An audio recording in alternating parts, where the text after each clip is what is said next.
Welcome back. It's almost time to get to our egg news, but we were talking about something we know Bob Bosold would be happy about. The NFL schedule is almost ready to drop. Yeah, it's going to be released officially tomorrow evening on the NFL Network, but they're already starting to leak out stuff. On yesterday's NBC Today show, they talked about how the opening game will be on Thursday, September 4th on NBC. The Eagles, the Super Bowl champions, hosting the Dallas Cowboys. That makes a lot of sense. Matchup. And this is the one that we keep on hearing is the Vikings will be playing against the Pittsburgh Steelers over in Ireland, and that game will be at 9:30 in the morning on Sunday, September 28th. And I did see here, and I heard it in Chicago too, is on December 20th, the Packers will play in Chicago. So I was just telling Bob, or Ellie, Bob, that, it'd be really cool if the Pope made it back into town to do like do the coin flip. I don't think football is going to be a priority. No, probably not. No. A bigger question: will Aaron Rodgers be Pittsburgh's quarterback when they play that? Or is he going to retire? I keep on hearing some of these people things. ask me that same question. Do they? Yeah. Bob knows all. So I don't have an answer either. Please don't retire, Bob. Well, we'll see what happens. Well, we won't retire until we look at our farm news this morning. Anyway, let's do that.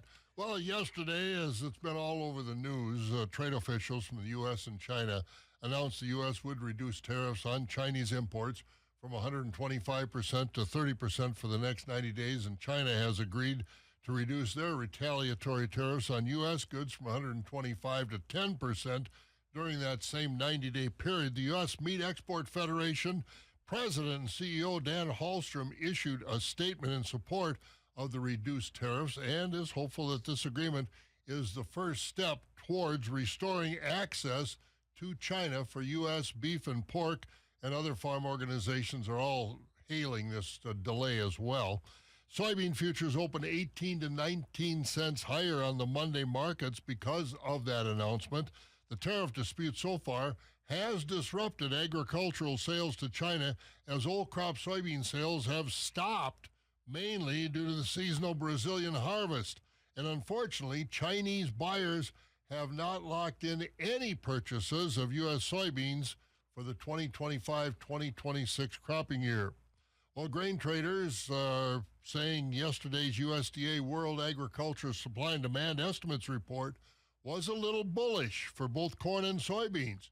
USDA economists project this year's U.S. corn crop will reach 15.8 billion bushels on yields of 181 bushels an acre this year. Total corn acres now put at 95.3 million planted acres. That's up 5% from a year ago. They also estimate total domestic use will be around 11.5 billion bushels.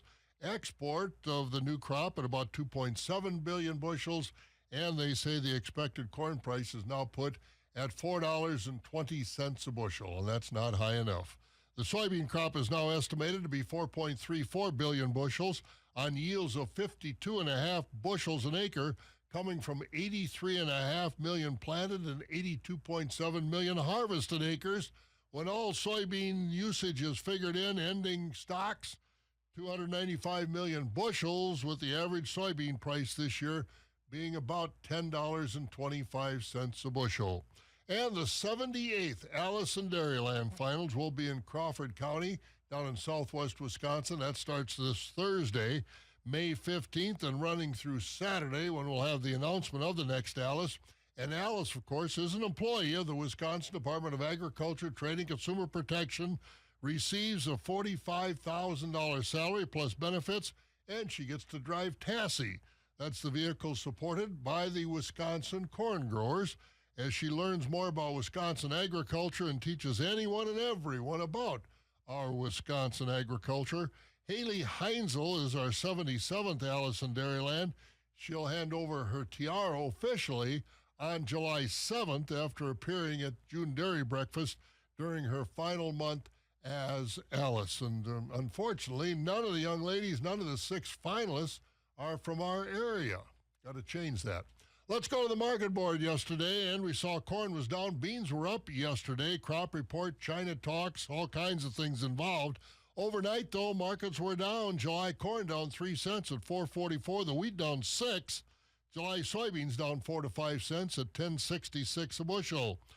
Dairy markets were mixed, but mainly higher. Now, barrel cheese was unchanged. The blocks did fall 3 3/4 cents. Butter was up 2 cents to $2.35 a pound. And the Class 3 futures, some nice moves upward yesterday. May up 3 cents, 18.45. June up 35 at 18.66. That June price was up 23 cents to 18.86. Later this summer and fall, we've got some $19 milk as those Class 3 prices were higher all the way out through this next February. So that's where we're at, and I'm learning. I'm wearing a cap when I'm driving a convertible so I don't get too sunburned. Yeah, it's hot. You can't last outside for too long, even You the still have convertible. plenty of hair up there on top there, Bob. I mean, Well, it's getting thinner than you think. oh, okay. Have a good one, You too, Bob. We'll see you tomorrow.